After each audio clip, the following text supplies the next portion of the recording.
La primera asistente sugirió aumentar un poco la velocidad como margen de seguridad extra. El capitán estuvo de acuerdo, estaban muy bien compenetrados. ¿Ya? Sí. Aeropuerto a la vista, Unite 585. Desplegando tren de aterrizaje. La primera impresión era, en cualquier caso, que una tripulación muy profesional se había topado con un imprevisto. De nuevo, esto me llevaba a conceder más peso a la hipótesis de un fallo técnico. Cuanto más se sabía sobre el vuelo 585, más solidez cobraba la sospecha del fallo mecánico.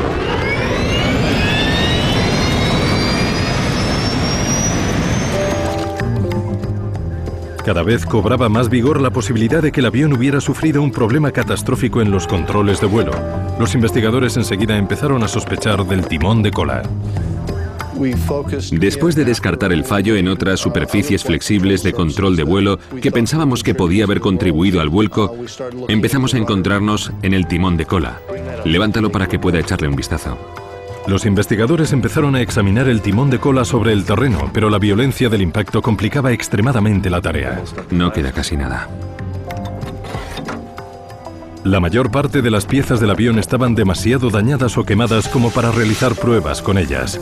Pero aún quedaba un componente vital razonablemente en buen estado, la unidad de control de potencia o PCU por sus siglas en inglés. Utilizada constantemente durante el vuelo y sobre todo para los aterrizajes, la PCU funciona como la dirección asistida de un coche. Cuando el piloto pisa el pedal del timón de cola, la PCU emplea un líquido hidráulico que convierte los movimientos suaves del pie del piloto en la presión necesaria para mover el enorme timón de un 737. El sistema central de la PCU es un mecanismo llamado servoválvula alterna. Con forma de lata de refresco, tiene dos distribuidores que se deslizan uno contra otro y dirigen el flujo del líquido hidráulico presurizado que mueve el timón de cola. La servoválvula es un componente único. De hecho, es como dos válvulas en una y genera toda una serie de movimientos que no se producen en una válvula hidráulica más convencional. Cuando el técnico abre la PCU, encuentra briznas de metal flotando en el líquido hidráulico. El descubrimiento es inquietante. Estas partículas podrían haber atascado la servoválvula e impedido con ello que el piloto pudiera accionar el timón de cola del avión. La perspectiva es escalofriante. ¿Habría podido un fallo ínfimo hacer caer a plomo un avión de 38 toneladas? Para Phillips no era nada fácil de determinar. Aunque se encontraban en mejor estado que los demás restos, la PCU y la servoválvula también presentaban daños. El avión se estrelló y se quemó en un espacio muy pequeño y los elementos de control de vuelo y demás componentes que teníamos que estudiar, que analizar, presentaban múltiples daños. Cuanto peor sea el estado de los componentes, más difícil es tomar medidas y realizar las pruebas de rutina. Para analizar lo que sí podía, Phillips viaja a California a los laboratorios de Parker Hannifin, donde se había fabricado la unidad de control del timón de cola.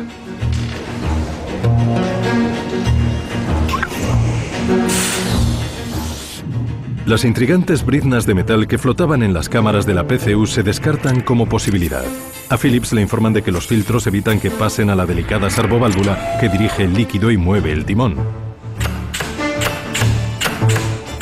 No se encuentra nada más que pueda explicar el movimiento repentino del timón de cola del vuelo 585. No teníamos indicio o información alguna que apuntara siquiera a que la PCU del timón de cola, la servoválvula ni ningún otro componente del sistema de control de vuelo fuera el culpable del accidente. Con Phillips en un callejón sin salida, como sospechoso principal, solo quedaba ya el mal tiempo de la montaña. El experto en catástrofes aéreas relacionadas con las condiciones climáticas, Greg Salotolo, trata de averiguar si los fuertes vientos del día del accidente pudieron ser un factor determinante. Existe un registro de accidentes de avión atribuidos a las ondas de montaña y a los rotores. En 1966 se desintegró el rotor de un BOAC 707 cerca del monte Fuji. Cuando los vientos fuertes chocan contra los picos de las montañas, forman los llamados rotores de viento a sotavento. Son corrientes de aire invisibles que llegan desde abajo y muy turbulentas, que empujan el avión con una potencia asombrosa y son realmente peligrosas para volar. Teníamos pruebas bastante contundentes por el examen de la superficie, los datos recogidos en vuelo y los testimonios de los testigos oculares de que los rotores podían ser una posibilidad. Salotolo escucha a varios testigos oculares hablar de unos vientos raros de montaña el día del accidente. Uno de los testimonios más intrigantes es el de Harold Darnell. ¿Pero qué narices es eso? Cuyo camión se vio frenado por una potente ráfaga de aire momentos antes de que el 585 se estrellara. Pero a medida que Greg Salotolo indaga en los indicios, la teoría de que un viento rotor hiciera caer el avión del cielo se antoja cada vez menos probable. No había pruebas en el registro de los datos de vuelo del 585 de que hubieran sentido ese viento. Lo que la grabadora de vuelo registró fue una brusca y mortal pérdida de altura mientras el avión se acercaba a tierra.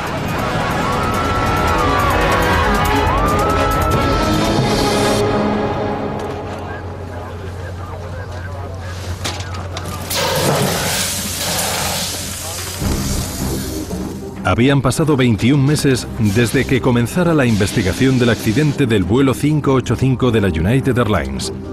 Casi 2 años en los que la NTSB había examinado la tripulación, el tiempo, el timón de cola y otros miles de indicios. Pero nada había dado resultado. Era la excepcional 4ª vez en la historia en la que la NTSB publicaba un informe que no llegaba a ninguna conclusión. La causa del accidente del vuelo 585 quedaba sin determinar. Habíamos empleado todo nuestro tiempo y esfuerzo en la investigación y seguíamos sin estar seguros de lo que había pasado. Era como seguir el rastro de un asesino en serie. Frustraba no haber resuelto el caso del 585 y no queríamos que nada parecido volviera a repetirse. Pero casi 2 años después de la publicación del informe, el asesino ataca de nuevo. Son las 7 de la tarde de un día claro y sin viento, y el vuelo 427 de US Air se acerca a Pittsburgh. El capitán Peter Germano y su primer asistente Chuck Emmett se disponen a ejecutar la maniobra de aproximación final. Señores pasajeros, estaremos en tierra en unos 10 minutos. El cielo está soleado y hay algo de niebla. Asistentes de vuelo, por favor, prepárense para aterrizar. Comprueben que tienen los cinturones bien abrochados. Gracias. USA 309, desciende y manténgase a 6000.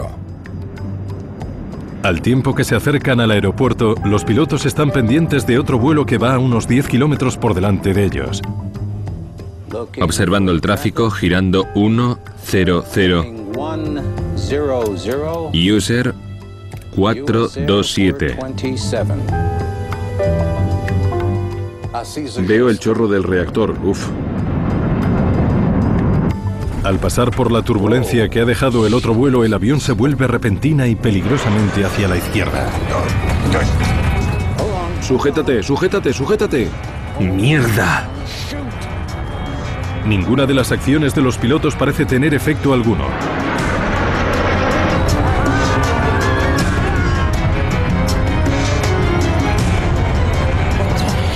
¿Pero qué es esto? ¿Qué pasa? ¡Mierda!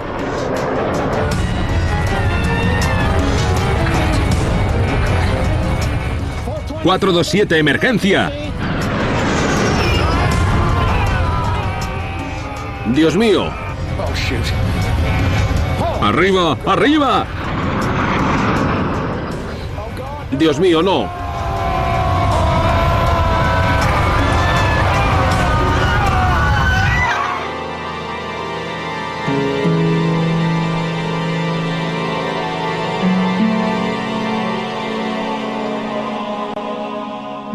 El equipo de rescate llega rápido, pero desgraciadamente el destino del vuelo 427 está claro. No hay esperanza ni para los 132 pasajeros ni para la tripulación. La masacre humana es tal que las autoridades declaran la zona del accidente de riesgo para la vida. El accidente del 427 de US Air fue el primer accidente de avión en Estados Unidos para cuya investigación se utilizaron trajes de protección especial y eso lo complicó aún más. Eran incómodos y daban mucho calor. Desde entonces, cada vez que me pongo unos guantes de goma, recuerdo el accidente de Pittsburgh. El capitán John Cox, piloto de 737 y especialista en sistemas de vuelo de la Asociación de Pilotos de Líneas Aéreas, fue requerido para unirse al equipo de investigación del accidente del 427. Cuando los jueces de instrucción empiezan a recoger todos los restos humanos, el jefe de la investigación de la NTSB, Tom Hauter, presiente ya que la búsqueda de pistas será larga y costosa.